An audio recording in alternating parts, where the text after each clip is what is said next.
All right, welcome everybody back to another episode of the Big Douglas Show. It's an opposition Wednesday. The Commanders have the Dolphins coming to town. They're on a heater. To talk about it, my guest today, Will Manso, is the sports director at WPLG Local 10 in Miami, and OJ McDuffie, the Dolphins' first-round pick in '93, played until 2000. Walk of Fame inductee, does the pre and post game for the Dolphins, and also the Fish Tank podcast, which I took a look at. That's pretty interesting stuff y'all got going on there. Juice, how long have y'all had the podcast going? Wow, we're going on, I want to say 6 years now. Pre-pandemic, we got into it. We were recording from my pool table at my house originally. Then we moved to Jason Taylor Foundation Studios with my co-host Seth Levitt, and then the great Jason Jenkins brought us on board to be a part of the Miami Dolphins podcast network, and that's where we sit now. I saw that the Dolphins podcast network, is that something through the organization? Does that have, what is the scope of that? I hadn't noticed like other organizations having something similar. Yeah, well, see, that's Jason. Jason forward thinking, really honestly. We had a show, the Finsiders, which is a daily show that was on for a couple hours, and his forward thinking said everything is moving towards podcasts. So he actually hired a guy, Travis Wingfield, from the Pacific Northwest to come in and do a daily drive time podcast. He hired Seth Levitt and I to do a podcast about former guys, and we actually have a studio right there in our Baptist Health practice facility to record from. And Juice, you're originally a Ohio guy, right? Yes. Retired to Miami, not a bad trade. Well, come on, man. I'm not going back to Ohio, Big Doug. Come on, man. I love Ohio. I was just there for Thanksgiving, man, for 36 hours, and that was a long 36, bro. I did a tough bid there, I had to get out of there, brother. My grandma, my dad is from Ohio, and so we would always go back for Thanksgiving, and I swear we were either getting chased in by a snowstorm or out by a snowstorm. Either way, yeah, I'm with you. A couple days in Ohio, ready to get back to. They appreciate it, I hope. I'm curious, as the league kind of is having troubles with owners and front offices. Lord knows we just kind of fixed ours. Hopefully, the Tepper thing is a mess. Will, what is the situation down in Miami now with Ross? Have they got that thing kind of straightened out? I think they have for a while. I think Ross has been, when he got here, it's funny because a lot of people in town were critical of him early on because he was a very kind of star-studded type of guy, and people wonder, is this guy all for show? But man, I give Stephen Ross credit for a lot of things, and two in particular. Number one is he wants to win. He's not afraid to put his money where his mouth is. He spends money on the product. He goes for the best. He does not care. He lets his staff, and whether it's GM, coaching staff, do its job, and then he handles the part which the owner should handle, and that's the money, which is why they buy a team and hope to see it win. Number two is I don't think there's a better event town in South Florida, and I don't think there's a better event place than Hard Rock Stadium, and that's all Stephen Ross. So you got to give him credit for that. So when I think of owner situations of like, hey, is this owner meddling? What is this guy doing in the future? He's put his money where his mouth is, and any kind of criticism of him from early, I think, is gone. Any kind of talk now about him, selling a minority stake of the team and all this stuff that's been brought up in the news the last few weeks, it's all for the purpose of getting more money for the product and the content and the stadium and all the things. It's not about, hey, I don't care about this team. He is, more than anything, and given his age, wants to win. I mean, he doesn't know how much time he has left. As you get older, you start getting reflective. He wants to win and bring a Super Bowl. Now, he wants that to be his legacy as an owner, that he brought a Super Bowl back to Miami with his team winning it. I don't mean the Super Bowl being played, but his team winning a Super Bowl. They definitely brought in the talent. It was funny when the year started. I had totally forgot that like Jalen Ramsey is on this Dolphins team, and they brought in Brandley Chubb. So to your point, he certainly has been willing to make moves. Obviously, the Cheetah came in.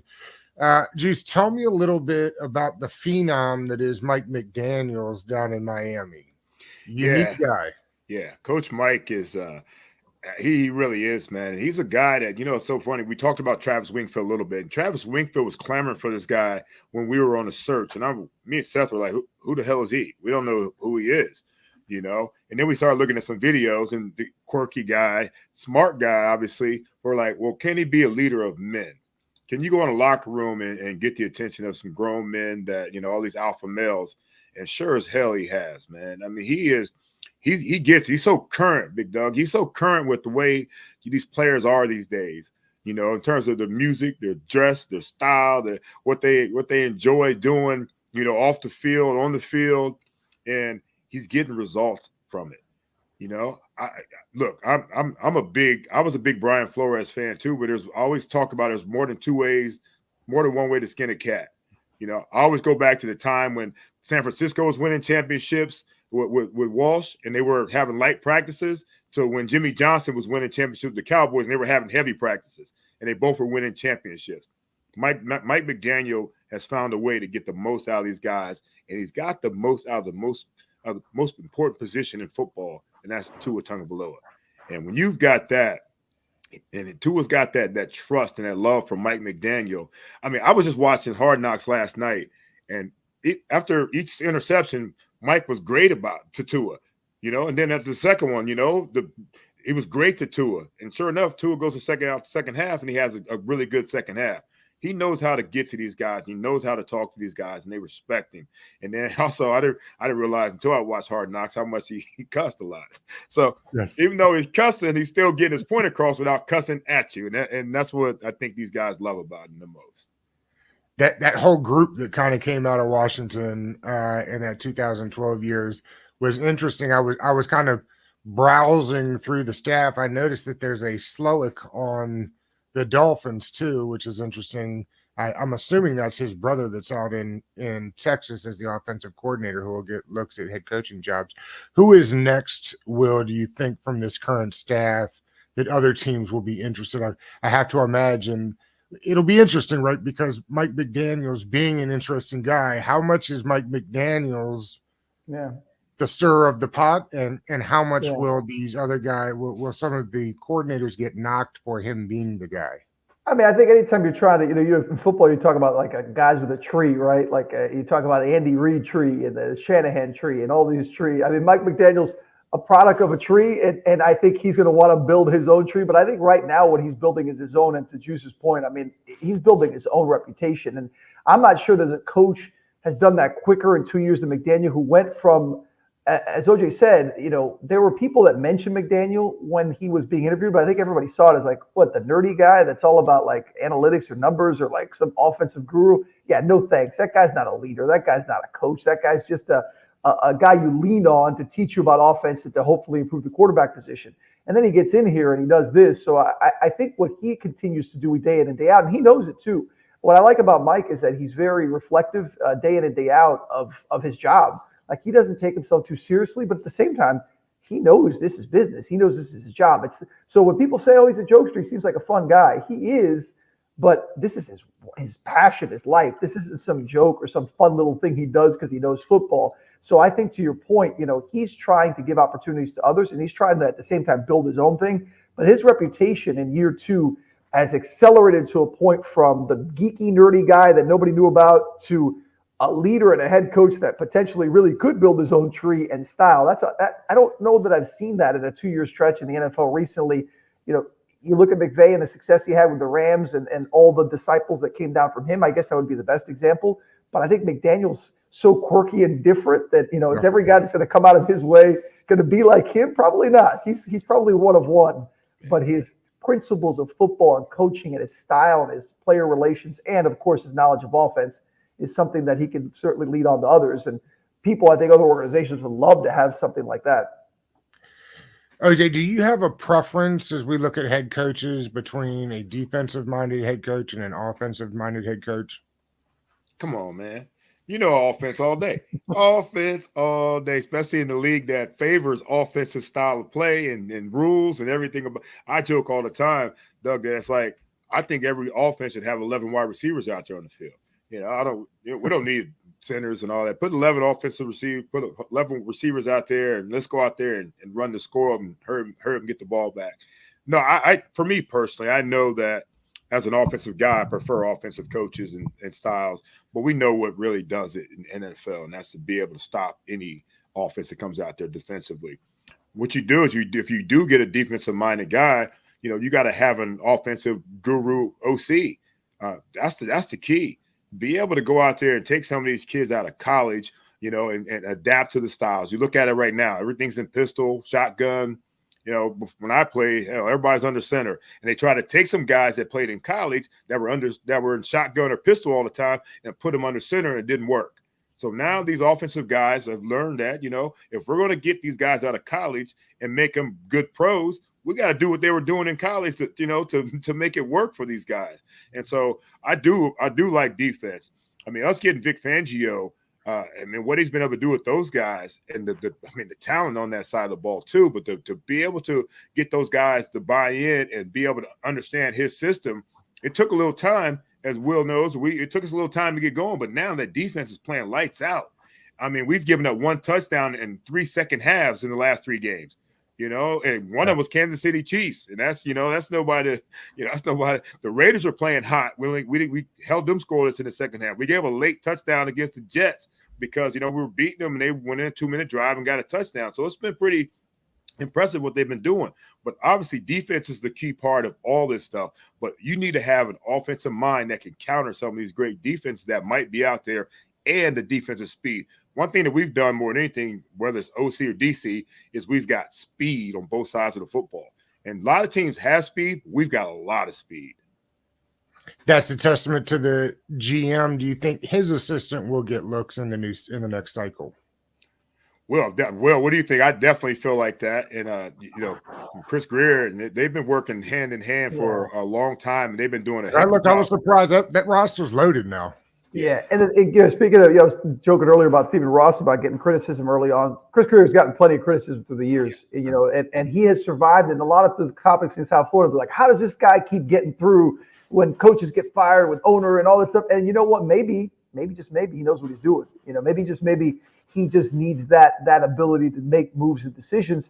And I think he's made some great ones. And to OJ's point on the speed, look, one of the things that the GM to coach relationship, people talk so much about, how do they get along? And all ownership groups, all teams, all front offices, it's not really about getting along. It's about having the same vision. And if Mike McDaniel says, hey, man, the way I want to build this team is around speed, Chris Greer's job is to say, okay, I'm going to go get you speed. I'm going to go find these guys. And to his credit, he has. They've acquired through the draft. When they drafted Devon Achane, who's been a little banged up of late, but has been a phenom as he played, I think a lot of people wonder, well, is this guy a traditional? Can he get 20 carries a game? Is he a traditional running back? You know what they figured out? You don't need traditional running backs anymore. You don't need a bell cow 25 carry guy. If you get Devon Achane giving you 10, 15, and every third one, he's on the loose at 22 miles an hour running for 60 yards, that's a pretty damn good running back in the third round.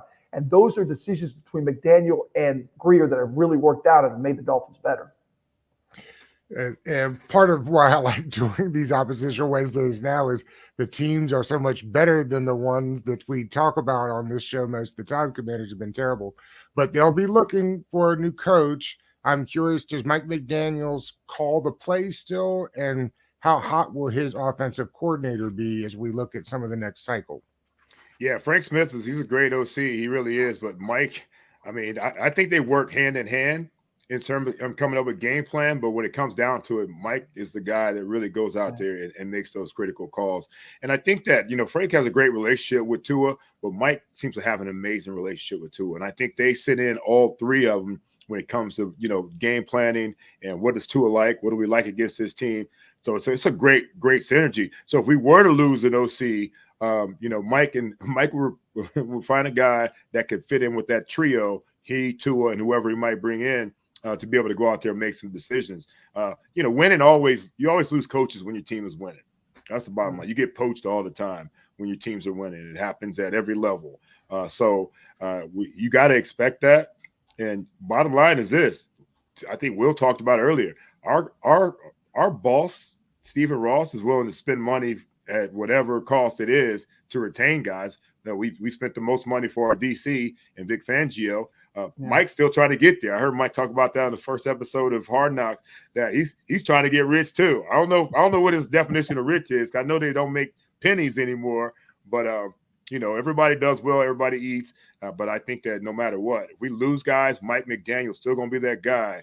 Hopefully for the next 20 years for the Miami Dolphins calling the plays for us. Doug, to his point too, with a guy like Frank Smith, you fall into that category of like And it's almost like it's an unfortunate thing, but when a guy is running an offense, I mentioned Andy Reid earlier. Look what happened with Eric Bieniemy and all this talk, and the talk there. You know, you look at other jobs where there's a head coach calling the plays. Really, it really does come down to him, and hopefully those guys get opportunities. And Frank's a bright guy who's well respected. But we got burned here a few years ago, and I know OJ remembers as well. As you know, everybody talked about Mike McCarthy and that tree, and Joe Philbin took a job here, and he wasn't really the play caller, but he was the guy that knew the offense, and it didn't quite translate as well. And every story is different, every coach is different. That's not to say that that couldn't work out, but I think in this case, Mike is the fuel to the engine. He's everything. I mean, it's his offense, or part of his offense that he's learned from the Shanahan tree and all that stuff, that he's brought along, and he kind of makes it go. And as long as he's the one calling the shots, I think this offense is about as good as any in football. Damn right. And I asked earlier about offense versus defense. The one nice thing I think about having an offensive-minded head coach, if you have a defensive-minded head coach and the offensive coordinator is doing really good and putting up points, you're going to lose them. And so having the continuity on offense, it feels like in this day and age is more important maybe than the same thing on defense, simply because the offenses feel like they're more complicated. Yeah, Doug, we don't mind. We don't mind a shootout, Doug. We don't mind a shootout. Hey, if we got to score 50, we'll score 50. Hopefully, you know. And by the way, they have a defensive-minded head coach, Vic Fangio. He is a head coach. I mean, he's like a second head coach. He kind of handles. How stunned were you when they pulled that move off? Oh my goodness. That was the move. I know that's what everybody was clamoring for. I know he was a hot commodity out there. Everybody wanted him. And, you know, sometimes coordinators, you know, we know Vic had his stand, you know, his run at head man, but sometimes people are better fit at a coordinator position. And he's amazing as a coordinator. And, you know, doesn't smile and laugh a lot, but boy, is he about his X's and O's. And I tell you, these guys have all bought in. You know, for an old guy, you know, it's hard. We got a young guy, you know, in Mike McDaniel. You got an older guy in Vic Fangio. Two different styles of doing it, but they both find a way to get it done. Just it's interesting with the quarterback, and I think about this as Washington may look at quarterbacks, and I see the guy out in Washington, Penix. Is it harder catching passes from a lefty? Like I think of Tua, and that way, do you have to redesign the offense around a lefty, or is that overblown? No, it is. It's different, but you get so much work together. Look, I went from Dan Marino to Scott Mitchell. Scott Mitchell was a big lefty down here in Miami, and it's just a different.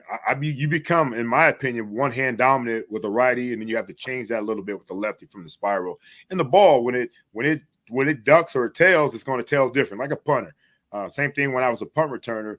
You know, we always used to going against right-footed punters, and the ball just does different things. So when we went up against a left-footed punter, we had to use the jugs machine because we couldn't emulate it in practice. So, you know, right-footed punters, the ball's going to go right to left. Left-footed punters goes left to right, and you know, things like that. Same thing I found out with the receiver. I mean, with a quarterback. So if your guy throws a nice tight spiral, Tua throws a really nice catchable ball, it really doesn't matter. It depends on how, and it's not a fast ball, which makes it, you know, more catchable as well. So there's definitely a difference, but you put in so much work. You know, OTAs all season, the stuff they did on the side, and some of these, you know, some of these schools around here, these guys were putting in work like when it was just those guys, the wide receivers and Tua out there working. You get used to it really fast. Well, is it time to say Tua's the guy? Has he always been the guy, or is it hard to tell because of the talent and the system? I mean, he's 100% the guy. I don't think there's any question about that. Has he always been the guy? Probably not until Flo left, and we started learning some of the issues with Flo. And OJ's point earlier on Flo, I liked Flo a lot. I thought he was a heck of a coach. I still think he is, and I still think he could be a great head coach. It didn't fit with Tua, and we learned after the fact of some of the issues that they had, and that happens. Look, sometimes in a football team and in leadership roles, there are things that happen. And obviously that was a case where Flo, for whatever reason, didn't believe Tua was that guy or felt he was the guy that could lead them. Obviously, Mike McDaniel does, and that's made a world of difference in Tua. So to answer your question, Tua is 100% the guy. And what I love is that there's no question within the organization that's the case. There's no friction between Stephen Ross and Chris Greer and Mike McDaniel and the staff on whether Tua is the guy, and there's no friction in that locker room. Everybody sees Tua as a leader, and I think if you asked every single player of the Dolphins, what's the key for the Dolphins making a Super Bowl run, they'd say keep it number one upright and productive, because if he is, they have a chance. Is the team built for the long term? Me personally, I feel they are. There's some guys, some big contracts on there. I think Chris Greer and those guys have done a great job of working out contracts. But for the long term, really, we talked about it, man. We've got an offensive-minded coach that's also a run game guru. So the run game has been so much better because we had these offensive linemen that they tried to have as maulers, but they're more athletic and quick. So what he does with all their motions and shifts is gives these guys gives them angles, gives them a chance to use their athleticism to be in position to do so. So we can run the ball with some of these guys. You already have Raheem Mostert, who's getting up in age in his 30s, but then you got an Achane who's a rookie. So you've got guys that can come in. You've got in the middle of that, you got Jeff Wilson as a running back, and you got this guy Chris Brooks, who I think is going to be a solid player for us as well in the backfield. So with that, a young offensive line, we're working with Teron Armstead to see what he can do offensively. He's in and out of the lineup as well, but I think a lot of it's just like basketball talk, Will, as he's got like a personal day. It's like maintenance, how these guys don't have to play all the time, and then when down the stretch, then they're ready to go. But defensively, I mean, we're stacked defensively with some guys. So I think this team is built for the long run. We have guys like Vic Fangio coordinating that defense, and he's got some guys under him that are learning how to coordinate it as well. We got some young guys that can really go out there and still play for a long time. So I think they're doing a great job. They'll have to work on keeping some guys, obviously contracts. I mean, we got a lot of big time guys that are up for deals coming up. Christian Wilkins is one of those guys that we got to pay him and keep him, and a few other guys on that offensive line that need to get paid. But that's the finance department's job. Let them figure all that stuff out. Let them do all that stuff, and then we'll figure out the rest. But yeah, to answer your question, I think this team is definitely built for the long run, and we got some young guys that will be able to come in and replace some of the guys if we happen to lose them or guys that happen to retire. Doug, this is a win now team. Just to finish the point, I'll just say it's a win now team, and it's a win later team too, because we talked about Stephen Ross earlier. Stephen Ross isn't in for rebuilds. I mean, he put in this money because this team is built to win now. To win now this year, got to keep Tua healthy, got to keep doing what they're doing on defense, and you got to finish strong to have home playoff games. It looks like they're in good shape to win the AFC East. It means you get one, but ideally you get at least the 2 seed, which means you get 2. And obviously, in a perfect world, you get the bye, and you're that 1 seed, and then everything's coming through Miami. So if they're going to win now, playing games in South Florida, having that advantage, I think, and OJ, you may know the number. I think they're 17-2 their last 19 home games. Correct. I think that's the number. I mean, that's not a fluke. They love playing at home, and whether it's the heat early in the season or the humidity or whatever the heck it is, or teams coming here and enjoying South Florida for a couple of days. The bottom line is this team plays well at home, and the win now mode is finish strong and get games at Hard Rock Stadium in the playoffs. Brutal for Phillips. Who fills in for him? It's going to be a group effort. I mean, we just signed Jason Pierre-Paul. We'll see how long it takes him to get up to speed. But, we got a guy we pay a lot of money in Emmanuel Ogbah, who came in the second half of that game when JP went out and did very well. Van Ginkel, another young guy that's out there, not the same size or build, but he's one heck of a pass rusher and relentless motor. So I think it's going to be by committee. JP, Jalen Phillips was having the best year. He's such a hell of a player. His motor is ridiculous. He plays well against the run. You see him run down running backs in the backfield. You see him make plays 15, 20 yards down the field. He's just nonstop and was just coming along I don't even know what awards he could have won at the end of the season if he'd have stayed at the pace that he was at. So it's really hard. You always talk about trying to replace a guy. I think in this situation, it really is true that you got to replace him with multiple guys. Yeah. I don't know where Van Ginkel came from. I'd never heard of him. All I know is when I watch Miami games, he pops all over the screens everywhere. Hey, I'm gonna tell you what, Vic Fangio, Van Ginkel he was out there about to be a free agent. Vic Fangio said, "No, I need that guy in my system." So he was one of the first guys that Vic Fangio wanted on his defense. It's crazy. I was looking at the roster for an offensive team and an offensive-minded head coach. There might be more talent on the defense. That thing. I was surprised. I looked at the back end. There's ballers back there. You've got I'm a big fan of Roquan Davis. Does his job. There was more talent on that defense than I realized. You got Xavier Howard, who's more interceptions than anyone in the league the last few years, and then you pair him with Jalen Ramsey, And they got a guy, Cater Coe, who's a young player who last year kind of came on out of nowhere and became a player. That's your third corner when you got two all-pro type corners. In a league that, as we talked about a few times already, is about offense and pushing and scoring. You got three corners that can play like that. And we saw Ramsey almost single-handedly beat the Raiders a couple weeks ago with a couple big plays. That come crunch time and playoff time is tough to slow down, especially, and look, losing Phillips, you can't say it enough, is huge.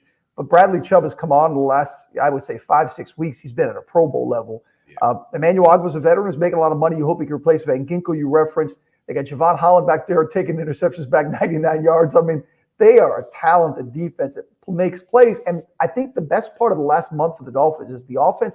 I don't want to say a struggle because they haven't. They're still putting up 400 yards a game, but they haven't quite scored the way they did early in the season. And that's okay. You're probably not going to win playoff games 41-38. They're probably going to be 24-17. And that's okay because the defense is showing that they can be that kind of defense.